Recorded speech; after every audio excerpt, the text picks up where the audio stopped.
महाभारत में कहा है कि आप भले ही कितने भी बलवान हो, लेकिन यदि आप अधर्म के साथ हैं तो आपकी विद्या, आपका विवेक, आपका अस्त्र शस्त्र की शक्ति, आपके वरदान सारे निष्फल हो जाएंगे। महाभारत में किसके साथ ऐसा हुआ था, कोई बता सकता है? हाँ, कर्ण के साथ हुआ था। क्योंकि कौरवों की सेना में कर्ण थे, लेकिन अस्त्र शस्त्र की विद्या से संपन्न थे, वरदानों से संपन्न थे, विवेक उनका पूर्ण था और बलवान तो कर्ण थे। लेकिन फिर भी अधर्म के साथ जो व्यक्ति है वो कभी भी सफल नहीं हो सकता। इसलिए धर्म को अपने अंतरात्मा में, अपने परिवार में, अपने गांव में, अपने नगर में, अपने शहर में और अपने देश में उतारिए। श्रेयान स्वधर्मो विगणः परधर्म स्वनुष्ठिता, स्वधर्मे निधनम श्रेय परधर्मो भयावह। श्रीमद् भगवत गीता में भगवान कृष्ण अर्जुन से कहते हैं, जब अर्जुन युद्ध लड़ने के लिए पीछे हटते हैं तब उनको कहते हैं, क्लैब्यम मास्मकमः पार्थ नैतत्व युपपद्यते क्षुद्रम हृदय दौर्बल्यम त्यक्त्वोत्तिष्ठ परंतप। हे परंतप, हे अर्जुन, अपने हृदय की दुर्बलता को त्याग करके युद्ध के मैदान में आओ, क्योंकि जो भी आपके सामने खड़े हैं ये तभी मर चुके थे जब ये अधर्म के साथ गए हैं। जय श्री राम, जय श्री। तो यदि जो व्यक्ति अधर्म के साथ खड़ा हुआ है वो जीवन में कभी भी सफलता नहीं पा पाता। कर्ण का उदाहरण सबसे बड़ा है। कर्ण इतना बलवान, अस्त्र शस्त्र का ज्ञाता, वरदानों से सुशोभित, लेकिन कौरवों की सेना में है तो उसका कोई भी मूल्य नहीं है और अंत में कर्ण भी मारे जाते हैं। तो इसलिए धर्म का साथ देना चाहिए।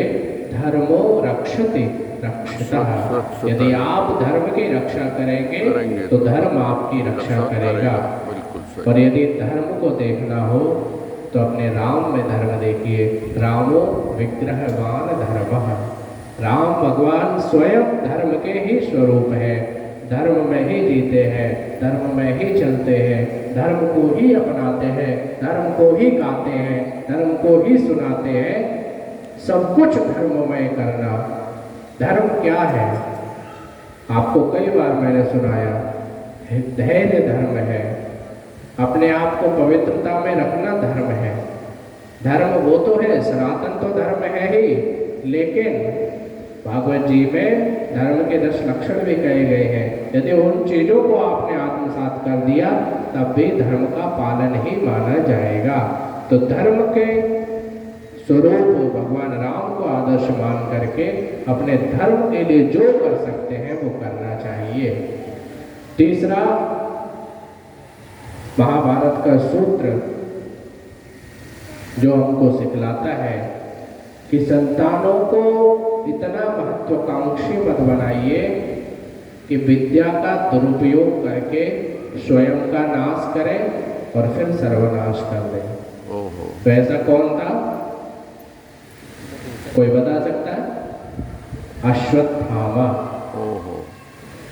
बहुत बलवान था, लेकिन जब द्रौपदी के बच्चों के सिर काट के ले आया तो उसका सर्वनाश तो होना ही था और साथ में सबका भी सर्वनाश होना था। अपने बच्चों को मर्यादा में रखिए, उनकी विद्या गलत दिशा में ना जाए। क्योंकि आजकल जो ज़्यादा पढ़े लिखे होते हैं ना, वो ज़्यादा कुतर्की होते हैं। कुतर्की यानी भक्ति में भी कुतर्की निकालेंगे, धर्म में भी कुतर्क निकालेंगे। आपके जो भी कार्य आप करोगे सब में कुतर्क जरूर खड़ा कर देंगे। लेकिन मेरा कहना यह है कि भक्ति में जो भी होता है सब अच्छा होता है, क्योंकि गोविंद के लिए भक्त करता है, किसी आपके लिए नहीं करता। भक्ति में सब जायज है, सब मतलब सब जायज है, लेकिन भक्ति भक्ति ही होनी चाहिए। अश्वत्थामा बहुत बलवान था, लेकिन उसका अंत हुआ। धुंधकारी गोकर्ण का बेटा, गोकर्ण का भाई धुंधकारी, जो इतने शास्त्र संबंध इतने विद्वान भाई जिसका हो, और उसका दूसरा भाई राक्षस, ओहो, अपने माता पिता को मारना, अपने भाई को मारना, साथ में वैश्याओं को ला करके घर में रखना, सारा घर का खजाना लुटा देना, ये धुंधकारी के कार्य थे।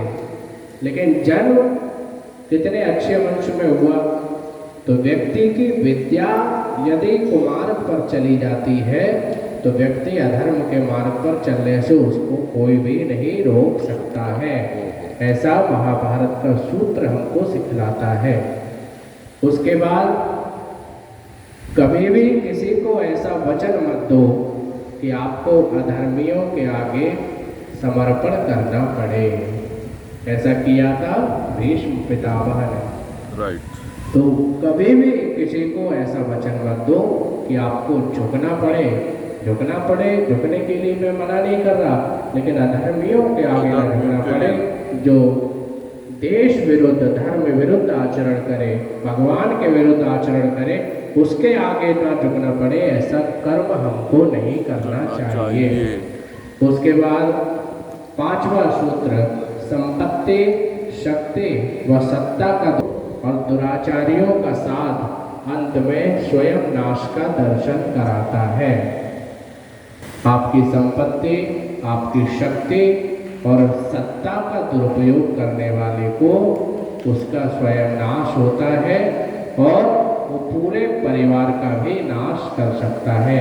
इसलिए कभी भी सत्ता पर बैठ करके दुराचार, सताना, प्रताड़ित करना, डराना, धमकाना नहीं करना चाहिए।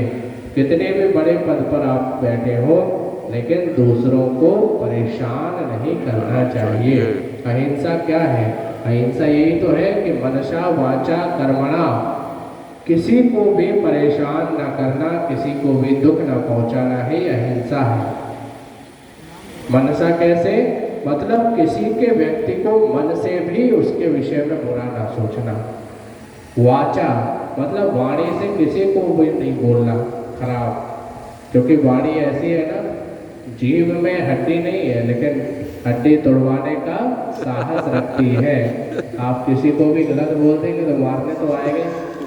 तो इसीलिए अपने आप पर नियंत्रण रखते हुए अपनी वाणी का प्रयोग करें। और उसके बाद कहते हैं कर्मणा, किसी को भी अपने कर्म से, अपने हाथों से किसी को भी परेशान नहीं करना चाहिए।